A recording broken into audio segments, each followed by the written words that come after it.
Hello friends, இன்றைக்கி பிள்ளைங்களோட lunch பாக்ஸுக்கு புளியோதரை சாதமும் சைடிஷாக வாழைக்காய் ஃப்ரையும் பண்ணி லஞ்ச் பாக்ஸ் பேக் பண்ணி கொடுத்து அனுப்பியாச்சு. பிள்ளைங்களை ஸ்கூலுக்கு அனுப்பிட்டு ஹஸ்பண்ட்க்கு டிஃபன் பண்ணலான்னு சப்பாத்திக்கு மாவை பசைஞ்சு வச்சாச்சு. ஒரு 10 மினிட்ஸுக்கு மாவை அப்படியே க்ளோஸ் பண்ணி வச்சுக்கலாம். அந்த டைமில் நம்ம சப்பாத்திக்கு தேவையான குருமா ரெடி பண்ணிக்கலாம். குருமா வைக்கிறதுக்கு சிறுபயிரை நல்லா க்ளீன் பண்ணி நல்லா குழையிற அளவுக்கு வேக வச்சு எடுத்துக்கலாம்.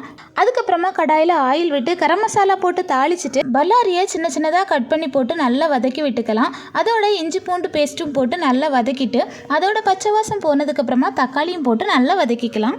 தக்காளியும் வதங்கினதுக்கப்புறமா மட்டன் மசாலாவும் பிஞ்ச் அளவு மஞ்சள் பொடியும் போட்டு நல்லா வதக்கிட்டு நம்ம வேக வச்சு வச்சுருக்கிற சிறுபயிரோடு சேர்த்து நல்லா மிக்ஸ் பண்ணிவிட்டு குக்கரில் ஒரு விசிலுக்கு போட்டுட்டு அதுக்கப்புறமா நல்லா மசிச்சு விட்டுட்டோன்னா போதும். சூப்பரான சிறுபயிறு குருமா ரெடி ஆயிரும். இந்த குருமா ரொம்ப ரொம்ப டேஸ்டியாக இருக்கும். அதோட நம்மளோட உடம்புக்கு ரொம்ப ரொம்ப ஹெல்த்தியும் கூட.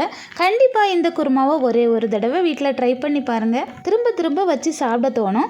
எங்களோட சேனலை இப்போ தான் ஃபஸ்ட் டைமாக பார்க்குறீங்கன்னா மறக்காமல் சப்ஸ்கிரைப் பண்ணி வச்சுக்கோங்க.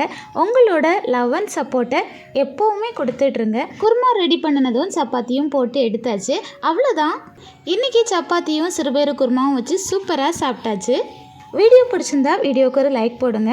நெக்ஸ்ட்டு ஒரு சூப்பரான வீடியோவில் பார்க்கலாம். அது வரைக்கும் பாய்.